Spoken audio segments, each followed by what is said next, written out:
tenda no interior do tabernáculo. Esta tenda que era o tabernáculo em si. Ela tinha dimensões de 30 côvados de comprimento por 10 côvados de largura, o que dá respectivamente 15 metros por 10 metros. Ela era formada por 48 tábuas de acácia revestidas de ouro, com 2 bases de prata cada uma. Estas tábuas possuíam largura de 1 côvado e meio e altura de 10 côvados. Logo, essa também era a altura da tenda, 5 metros. Haviam 5 travessas também de madeira de acácia, revestidas de ouro, que ajudavam na sustentação destas paredes. Cristo, ao olhar para o templo, que era o correspondente do tabernáculo em seus dias, disse: "Derribai este templo, e em 3 dias o levantarei." E o evangelista João comenta depois que ele falava do templo do seu corpo. Logo, o santuário representa o próprio Cristo, mais especificamente, o Cristo encarnado. Em João capítulo 1, verso 14, lemos que o Verbo se fez carne e habitou entre nós, e vimos a sua glória. O termo habitou não foi usado por acaso. Ele remete ao nome hebraico padrão para o tabernáculo, Mishkan, que significa habitação. O Verbo encarnou e, enfim, podemos ver a glória da divindade de forma acessível. Logo, o ouro simboliza a glória de Cristo, por consequência, de Deus revelada a nós. Mas toda essa glória do ouro ficava oculta do espectador comum. O santuário era coberto por 4 tipos de peles, que geralmente são entendidas como aspectos da obra de Cristo na terra. Começando da cobertura mais externa, as peles de texugo representam Cristo sem formosura, a primeira impressão que as pessoas tinham dele, mas também capaz de proteger e suportar as intempéries do deserto. Segundo, peles de carneiro tingidas de vermelho, simbolizando a morte vicária de Cristo na cruz. Terceiro, peles de cabra, simbolizando Cristo como substituto, tomando como base os 2 animais utilizados no dia da expiação. Um bode era sacrificado e o outro era enviado para o deserto, o chamado bode emissário. Quarto, um tecido colorido com imagens de querubins, simboliza Cristo como o acesso à presença gloriosa de Deus. Naquele santuário, ou lugar santo, apenas os sacerdotes podiam entrar. No lado leste não haviam tábuas revestidas de ouro, mas somente uma cortina, similar à da entrada do átrio, tecida com várias cores, anexa a 5 colunas de madeira de acácia revestidas de ouro, com bases de bronze. As Escrituras nos motivam para que tenhamos ousadia para entrar no santuário pelo sangue de Jesus. Pois, com o teu sangue nos compraste para Deus, de toda tribo e língua e povo e nação, e para o nosso Deus nos fizeste sacerdotes. Em Cristo, sem merecermos, somos feitos sacerdotes. Logo, podemos nos aproximar de Deus, adentrando no santuário. No lugar santo, haviam apenas 3 objetos, simbolizando aspectos da obra redentora de Cristo. À direita estava a mesa da proposição, ou da presença. Era feita de acácia revestida de ouro. Possuía as medidas de 2 côvados de comprimento, 1 côvado de largura e 1 côvado e meio de altura. Ela também tinha argolas com varas para transporte. Sobre ela estavam continuamente 12 pães, representando cada tribo de Israel. Estes pães eram trocados a cada sábado, e somente os sacerdotes podiam comê-los. A mesa e seus pães falam da comunhão com Deus por meio de Cristo. Ele próprio disse: "Eu sou o pão vivo que desceu do céu. Se alguém comer deste pão, viverá para sempre." À frente da mesa, à esquerda, no lugar santo, havia o castiçal de ouro. Não são dadas medidas para este objeto, o qual era feito de ouro puro batido.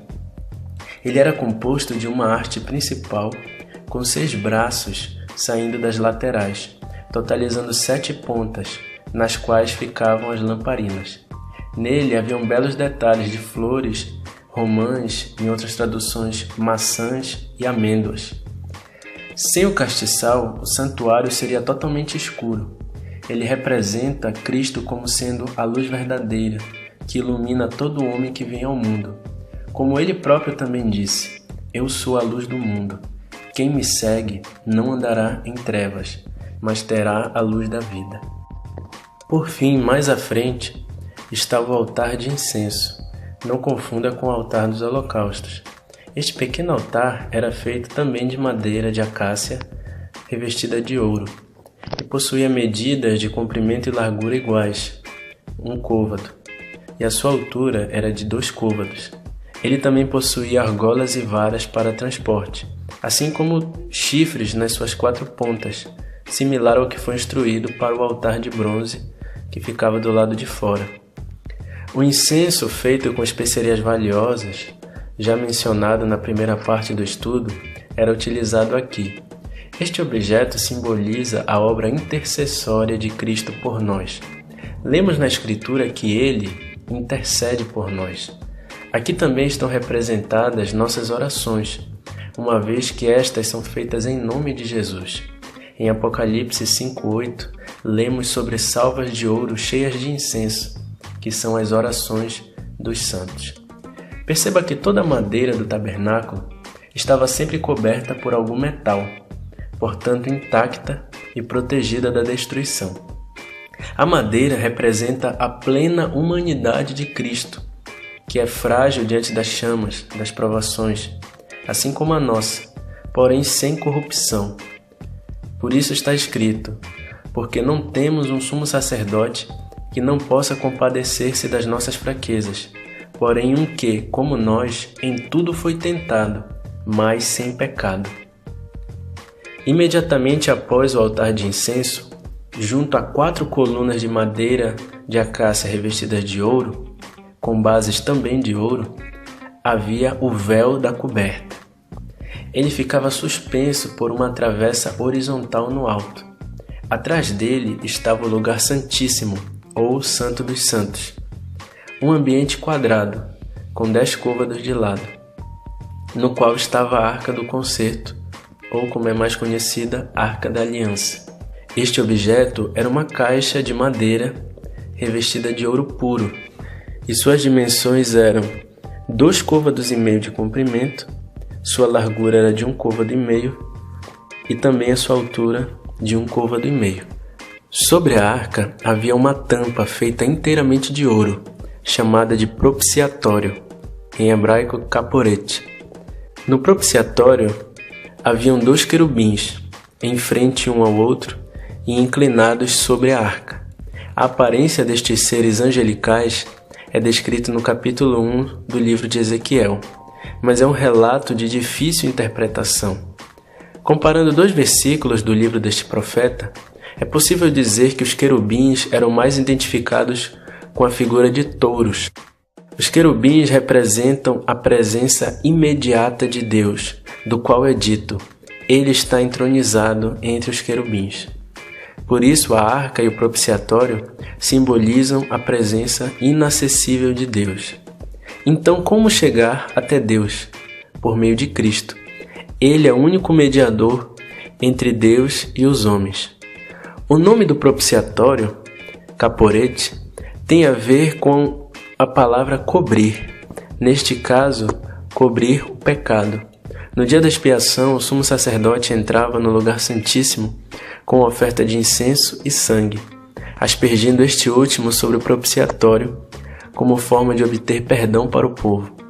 E foi isto que Cristo fez por nós, ao derramar o seu sangue na cruz, sendo depois recebido na presença de Deus. Como está escrito na carta aos Hebreus: visto que temos um grande sumo sacerdote, Jesus, Filho de Deus, que penetrou nos céus, retenhamos firmemente a nossa confissão. Cheguemos, pois, com confiança ao trono da graça, para que possamos alcançar misericórdia e achar graça. Deus, por misericórdia, recebia aquela oferta de sangue diretamente, pois se manifestava sobre o propiciatório. Por isso, este objeto também era conhecido como o assento ou trono da misericórdia de Deus. O teólogo judeu David Stern entende que a este nome o escritor aos Hebreus se referia quando falou para chegarmos com confiança ao trono da graça. Por isso, no dia da morte de Cristo, o tal véu da coberta se rasgou ao meio. Cristo retirou todos os obstáculos até a presença de Deus.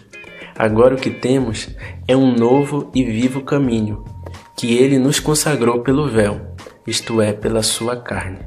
No próximo estudo, falaremos sobre alguns objetos menores associados aos objetos já mencionados do tabernáculo. Também faremos uma abordagem sobre a necessidade de entender o verdadeiro sentido do tabernáculo nos dias de hoje. Não se esqueça de curtir, compartilhar e se inscrever no canal EBD Núcleo.